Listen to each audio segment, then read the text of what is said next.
ART195, welcome to remote instruction for the April 15th class. As I explained last week, well, technically 2 weeks ago because of spring break, but last class, you'll have to go back to the previous video to see what was due for today and how to post it.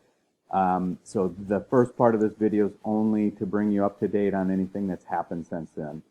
Just think of it like if you were in class. On April 15th, we would do whatever we needed to do for the day. That would probably now equate to you turning in stuff remotely.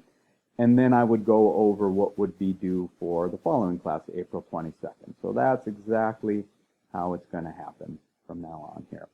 So we'll look at April 22nd, and then I will see you today, April 15th at 3 p.m. on Zoom this week and next week for sure.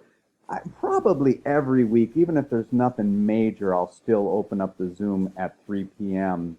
Just so anyone who has a specific question can get it answered. But for the next couple of weeks, we're going to be talking about this group presentation. So next week, for sure, I just need you to check in with me and as a group, let me know that you're on the right track.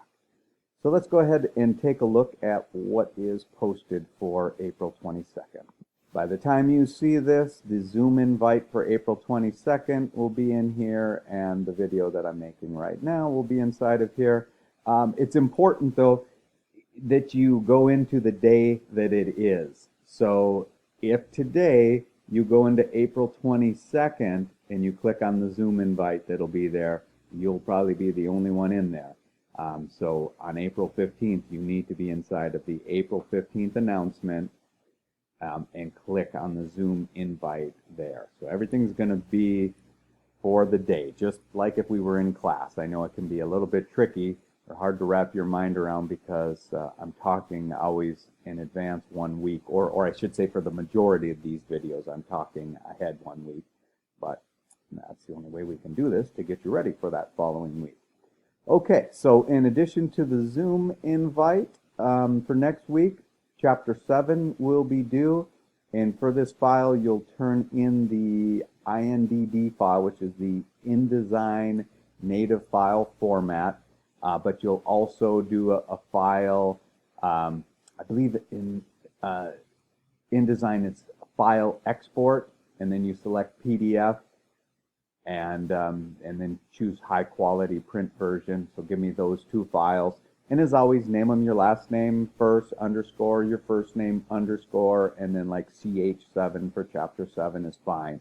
And I said, I believe it's file export. If it's not, it would be file save as, and you would select PDF. But I'm almost positive it's export. If you have any problems, just shoot me an email. Okay, so we've got this group presentation that we are starting now. The actual presentation isn't until May 6th, so you have plenty of time to work on this as a group. Now, you obviously won't be able to meet in person, so this is probably exceptional practice for you in the workforce, because I know my wife works remotely even before all this, and they're constantly, she knew about Zoom long before I did and other formats. So it's very practical stuff to learn how to work with people that are in different locations, and this is going to be good.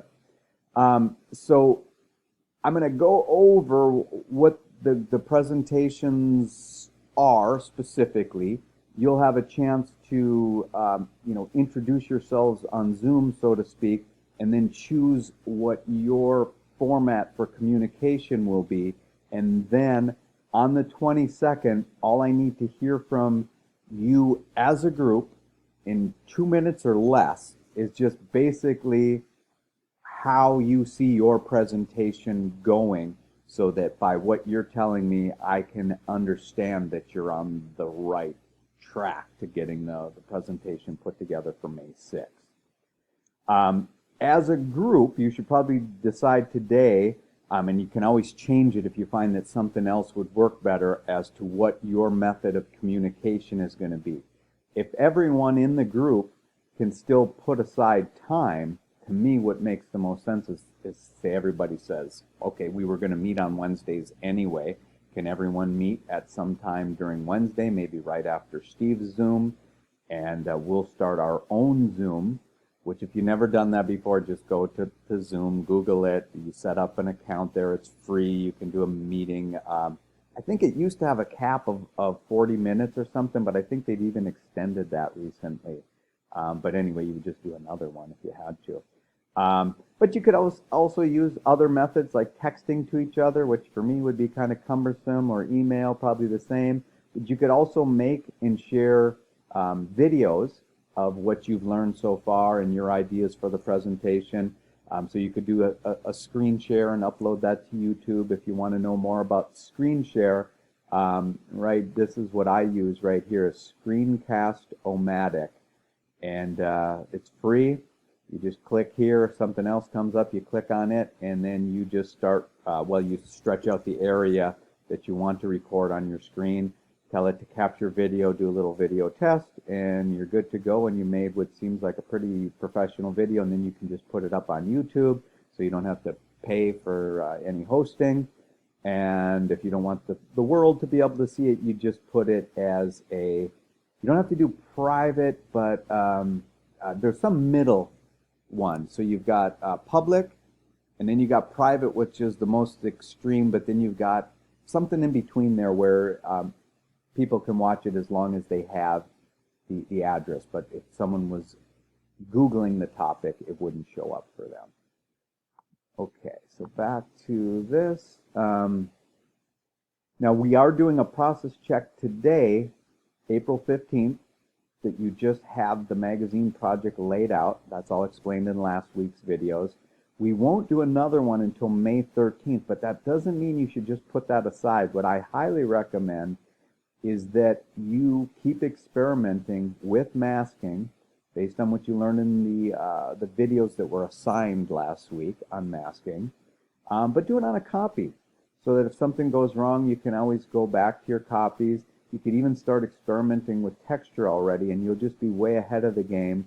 And then as you learn about these other techniques with the group, you can apply those and maybe get a better mask. Because that's the whole thing, is this is your final project in the class. So I'm expecting a really, really good, like, airy, if you have like airy hair that we can see, between the hairs, and it just really looks super natural, the mask that you create. Okay. So here's the groups. I have them in reverse order, but this is the way that we'll do the presentations. Is we'll start out with this one, which is using the selection tools in Photoshop to make selections and turn those selections into masks. This was briefly covered in the textbook, as was this. The second one is once you have a selection that you either have as a mask or you want to refine the selection before you make a mask, using the select and mask tool. So both, these go hand in hand. That's why we do this presentation first with these people. Then these people will do this presentation.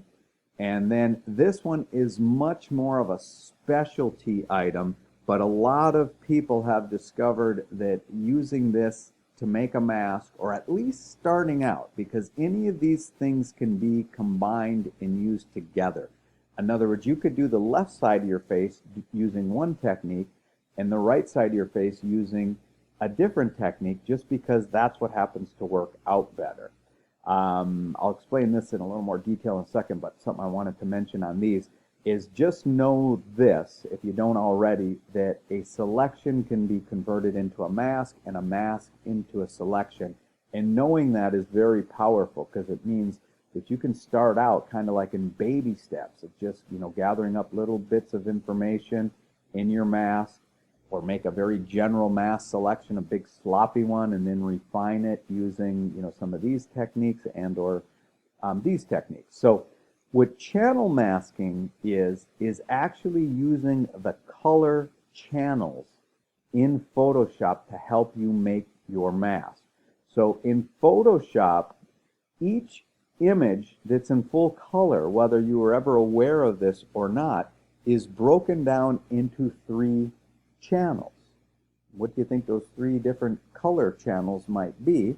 Well, if you know about, in fact, let me just open project up here. If you know about digital color, you know that it's broken down into red, blue, and green. So if you go into channels, you will see you have a red channel, a green channel, and a blue channel. If you click on the red, you might be thinking that you would see red, but you actually, it's still grayscale, and the same with green, and the same with blue. So I'll leave the group that is working on this with explaining not only why that is, but also then explaining how those differences in what these channels look like can be used to help you make a mask much quicker in a lot of cases than if you were to just start with the full color image. All right, I believe that covers everything for this week. I'll see you in Zoom at 3 p.m. this week and next week, and we'll go from there.